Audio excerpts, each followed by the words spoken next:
does find the treasure, it is there, the chest and the contents are theirs, correct?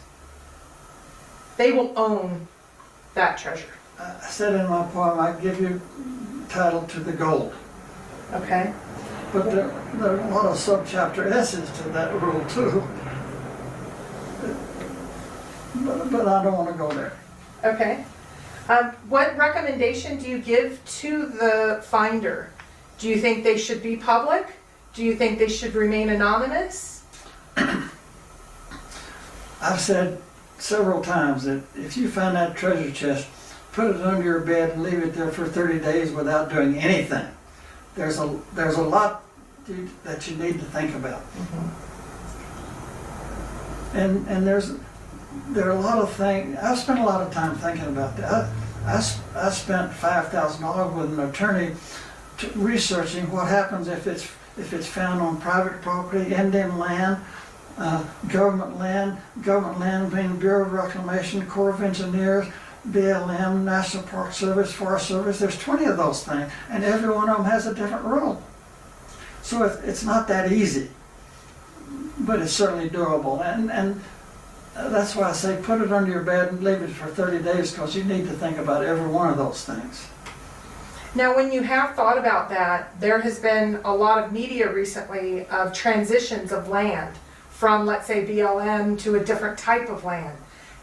Did you consider that when you worked, so if the treasure's on one type of land and it transitions to a different? I don't want to go there. Don't want to go there, okay. So, But let me make one comment. If you rent a cabin on private property in northern New Mexico, it's sitting out there by itself. You rent it. What are you renting?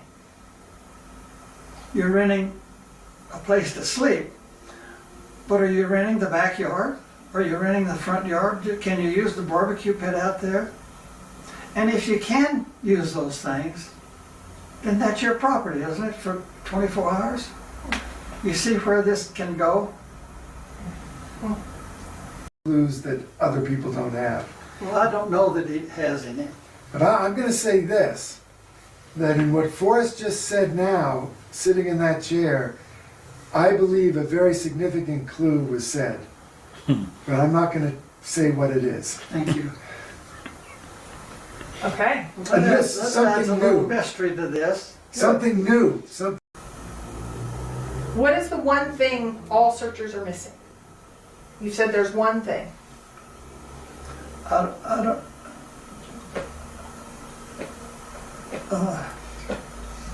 It's important to the story, but I'm not going to tell you what it is. The person I'm saving that for the person that finds the treasure. Okay. But it's significant, I think. Well, when I was a kid, I started making rules. When something significant would happen to me, I'd make a rule. And always my first rule, when I sold my gallery, I had 109 rules. Number one on the list was this: it doesn't matter who you are. It only matters who they think you are.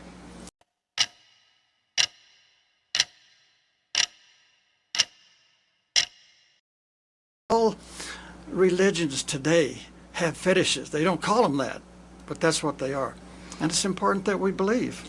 And my academic work was in shamanism. So if you're in the Amazon and the sorcerer, the medicine man, comes around, plays his rattle and chants, and then pulls a feather out of your ear saying the enemy sorcerer put it there, and then you are well, does it matter whether it is objectively true or not if you are well? That's the goal. It doesn't matter what it is. It only matters what you think it is. Yeah. And what it can do for you and what you can offer with it.